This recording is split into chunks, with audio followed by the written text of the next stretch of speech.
this year, the Human Rights Watch has called China a global threat to human rights. The Communist Party has built an Orwellian high-tech surveillance state designed to spy on every citizen. Minorities have been targeted. More than 1 million people have been sent to military-styled education camps in China, forced to learn Mandarin and pledge allegiance to the Communist Party. Later, they are forced into labor and denied a life of dignity. China's assault on human rights is no longer just a problem for the Chinese state. There are fears that this crackdown could now be replicated around the world, as China uses its reach and influence over global watchdogs like the United Nations Human Rights Council to give its actions a legal backing. The Communist Party presents a threat to human rights. How should the world tackle this? On World Human Rights Day, we've put together a panel of special guests who witnessed the Chinese persecution firsthand. Let me introduce you to our panel today. We have Salih Hudayar. He is the Prime Minister in exile for the government of East Turkestan, joining us from Washington, D.C. Gonpo Dhondup, the President of the Tibetan Youth Congress, with us from New Delhi. And Ingebatu Tugchog, an Inner Mongolian activist, with us from New York. Hello and welcome to all of you. Thank you. Hello. Thank you, Pakistan. Thank you for having me. Salih Hudayar, let me begin with you. What is the meaning of the World Human Rights Day when the biggest violator of human rights, China, is on the UN Human Rights Council? It's quite shameful for the UN, honestly, to have the most oppressive human rights violator on its Human Rights Council. It's actually delegitimizing the credibility of the Human Rights Council. And that's why we are going to be urging the United Nations to remove China from the UN Human Rights Council and to, implement stronger actions to hold China accountable for its human rights violations that it's undertaking in Eastern Tibet, Southern Mongolia, and China as a whole. Ingebatu Tugchog, despite the pandemic, despite the genocide of Uyghurs in China, the persecution of Christians and Mongols, China has been re-elected to the UNHRC this very year. What does this tell you about the world's seriousness to hold China accountable? Well, this is it's a message to the world that China is not only occupying and bullying the nations, including Southern Mongolia, Tibet, and East Turkestan, but also very active in influencing and exporting its authoritarian regime to the international communities. So China problem is no longer as an occupying power. China is no longer occupying power in East Turkestan, Southern Mongolia, and Tibet. It is also a regional bully. It is global hegemony. So China is now dividing the world to two parts. One is China, and the other is non-China world. So it is really time for the world to wake up and put aside the differences, like ideological difference, religious difference, cultural difference, and regional difference to confront the common challenge, which is China. Gonpo Dhondup, do you think the global rights system is then broken and therefore weak to combat China on the issue of human rights in particular? Thank you, Pakistan and Tim Buell, for having me here to share my thought with my comrade. So this is a fact that, as two of my comrades already said, that China is the biggest abuser, the one of the eminent abuser of all the human right. And the core purpose of United Nations and the UNHRC was established to build a peace, harmony, and to develop a human kind of freedom to all the human beings. But the China is the #1 abuser and still is taking all the kind of active involvement in UNHRC and trying to lead. This is all the manipulate of the power. This is to try to mislead whole world. Now we, the Tibetan and all our activists, comrade activists, are raising a voice to make China accountable for all their death, destruction, and all the misery. So it's a very high time to highlight and make China accountable. Salih Hudayar, we come across many reports. There have also been discrepancies in the population numbers, for instance, of what the government has published versus the numbers that have been estimated as per population studies, particularly in East Turkestan.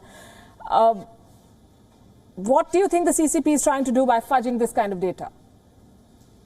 So the Chinese government and the Chinese Communist Party, they have been trying to, undermine and delimit our population. So what they want to do is essentially people are dying in these concentration camps, people are dying in prisons. They have built crematorias, and people are being killed for their organs. But the Chinese government denies all of this. So they're getting away by killing people while at the same time stating that our population is only around 12 to 13 million, when in reality, we estimate it's anywhere from at least 35 to 40 million, excuse me. And this we get from the Chinese state media's own statements. Back in 2018, Xinhua reported that the Chinese state collected 36 million people's DNA samples in East Turkestan between the ages of 12 and 65. And these people who their DNA samples, voice prints, or retina scans were collected were non-Chinese people. So which, brings about the non-Chinese population of East Turkestan, the Uyghurs and other Turkic people, roughly anywhere from, 40 to perhaps even 45 million. Right. Ingebatu, Tugchog, there was a crackdown in Inner Mongolia. We've been reporting on this here on WION. China tried to impose Mandarin on Mongolians. According to a report, at least 8,000 people were placed in some form of police custody for protesting against Beijing. Do you fear that Inner Mongolia could become the next Xinjiang? Well, actually, Inner Mongolia, which we normally call Southern Mongolia, has already been in the same situation like Tibet and East Turkestan.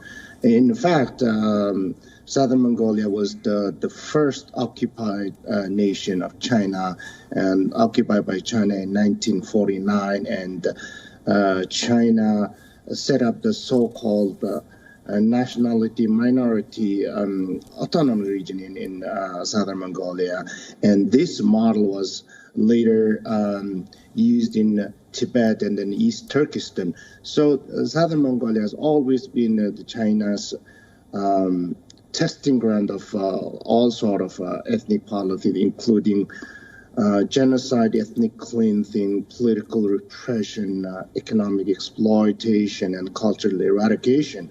So Mongolians in the past, at least, experienced two major genocide after it was annexed by China to People's Republic of China in 1949. So now what's happening in Southern Mongolia is another new round of cultural genocide. The goal of the campaign is clear: to wipe out Mongolian culture, identity, and tradition entirely from Southern Mongolia through implementing the so-called second-generation bilingual education.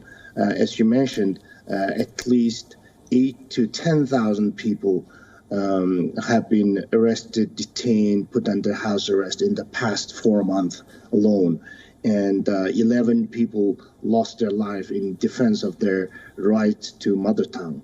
And many other Mongolian ordinary citizens are persecuted, threatened, and many, including some Mongolian government officials and party members, are removed from position, fired from work, and so on. So the persecution is still continuing, and this is considered by the Mongolian as a cultural genocide. Cultural genocide, that's something Tibetans have seen. Gonpo, Dhondup, this year we learned that 5 lakh Tibetans were sent to military-style labor camps, and later they were pushed into forced labor. Tibetans have been at the receiving end of China's repression for many decades now. How has this impacted successive generations of Tibetans? Yes, so the Tibetan and the Southern Mongolia are the first victim of communist expansionist policy. So since from 1949 till date, more than millions of Tibetans have been killed. Million more have been detained. So the murder, torture, and arbitrary detention are the new normal for the Tibetan inside Tibet. So the situation inside Tibet is a very critical. So, but the Tibetan inside Tibet have been continuously protesting against the brutal Chinese rule. If you look at the time phases in 1959, from 87 to 89, there is a continuous protest from the second generation Tibetan. Now in 2008, the third generation Tibetan, who have born and brought up under the Chinese brutal rule, have been raised their voice against the repressive rule. So there is a continuous protest, both from Tibetan inside and outside Tibet, against the brutal Chinese rule. So our message and our demands are very loud and clear. Until and unless Tibet restore a complete independence, we are going to raise our voice against the brutal Chinese rule. We are going to lobby. We are going to do all the advocacy and the campaign work against this brutal Chinese rule. So Tibetan people, both from inside and the outside, we are very much determined to restore our own independence. Right. Salih Hudayar, we've also heard of genetic mapping, CCP's new weapon of choice. How is it being used? How can it be used? And what are the repercussions, not just for China, but for the rest of the world?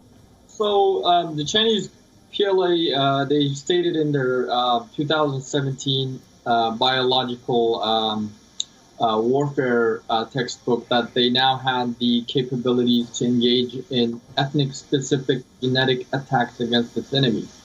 And now this comes back to, the DNA collection of 36 million people in East Turkestan.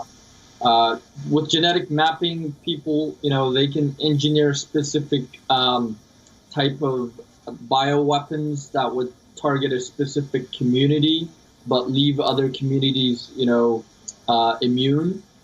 So this is one thing is bioweapons. They could create biological weapons which would, target people in East Turkestan, or they could, if they collect the DNA samples from their own people, they could, create bioweapons that target non-Chinese peoples. So this is something that we have to be extremely watching out for, careful about. The Chinese PLA, they also stated recently that they're going to develop, super soldiers to make them more efficient in battle and, to make them more sustainable regards various, extremes, be it oxygen levels, be it other, other areas. Ingebatu Tugchog, the world has made small efforts to hold China accountable. A complaint at the International Criminal Court, for instance, against China is perhaps the first legal effort to investigate China for genocide. But China does not abide by the rules of such a court or this court's jurisdiction. How then can the world punish China for its transgressions? Well, yes, it's as I mentioned earlier, Chinese influence is very strong, not only in the Asian countries, but also in the Western world, especially in the Western democratic world, the United States, and even in Europe and these countries.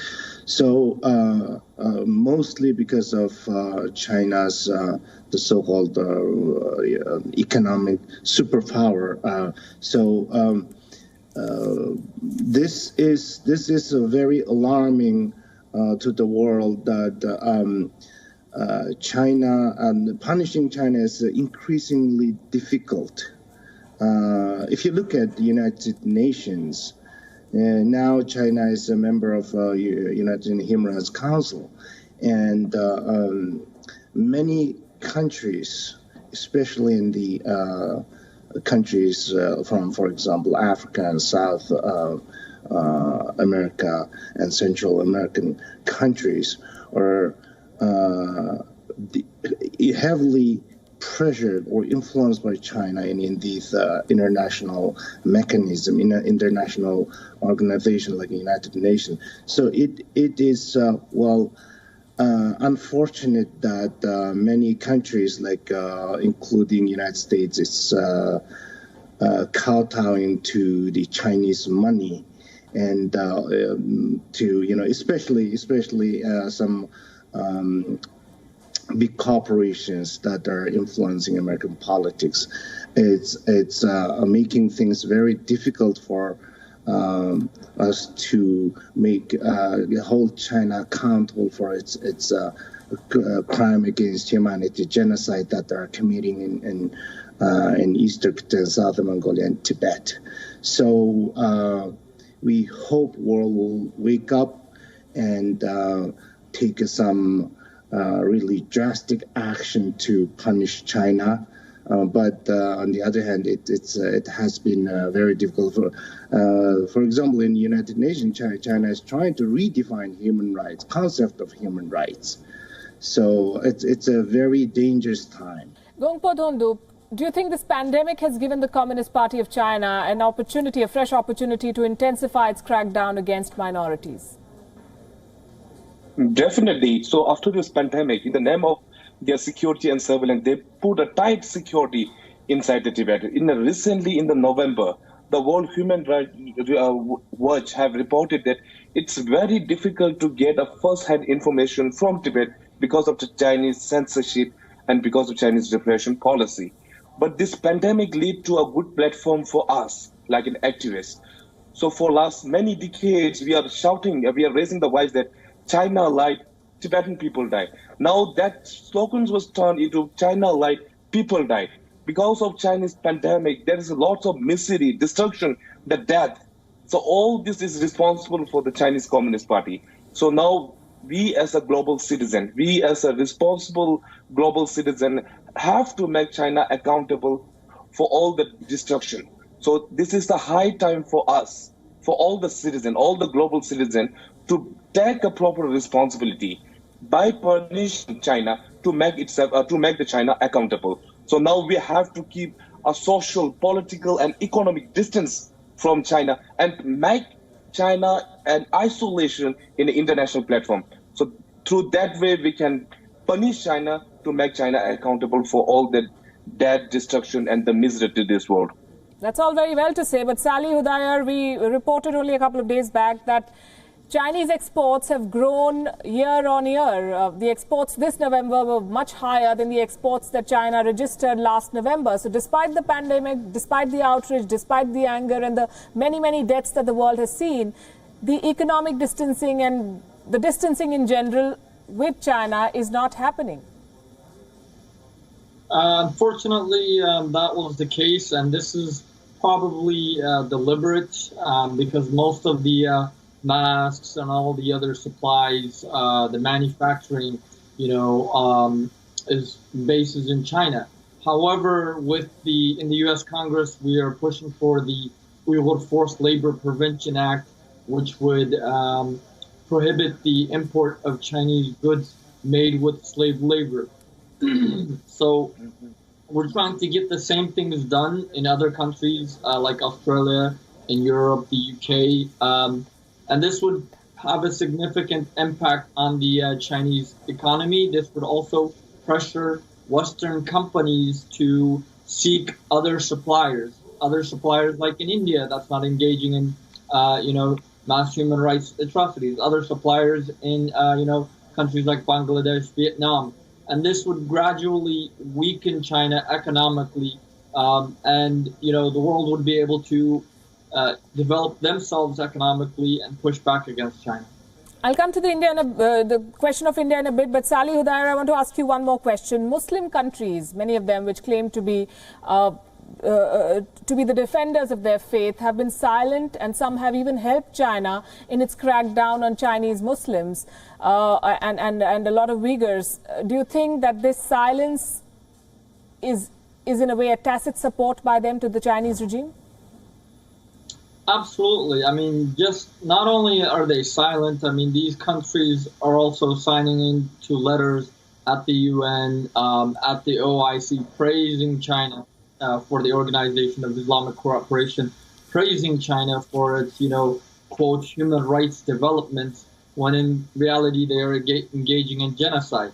Unfortunately, one of these countries, Turkey, a NATO member, it has, recently engaged in military cooperations with China and training, PLA officers in mountain warfare. Where is mountainous in, the territories that are occupied by China, Tibet and East Turkestan.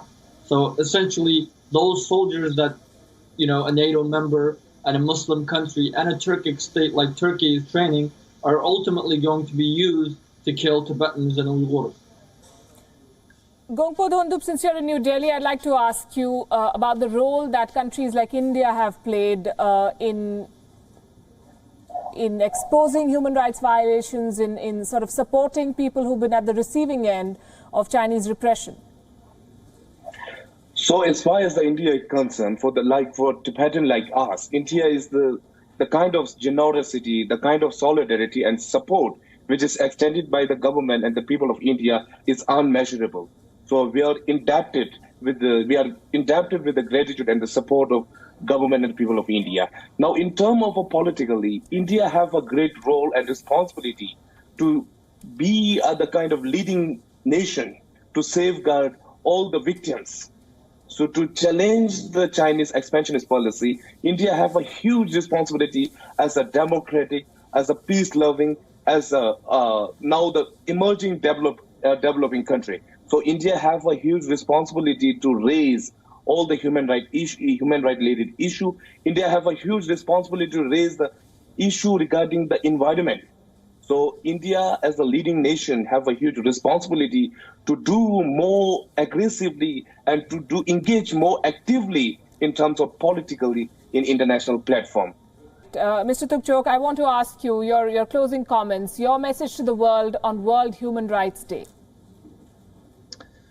My message to the world, to the international community, is again, China is now no longer an issue of colonial occupation. No longer is a power of colonial power. It is a regional bully. It is a global hegemony. It is dividing the world into two major fronts, China and non-China world.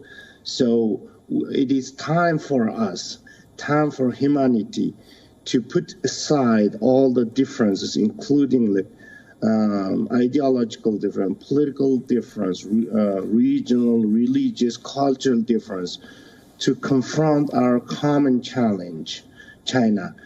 China is a challenge to our democracy, human rights, and the very core value of all these things that humanity fought for centuries, if not millennium.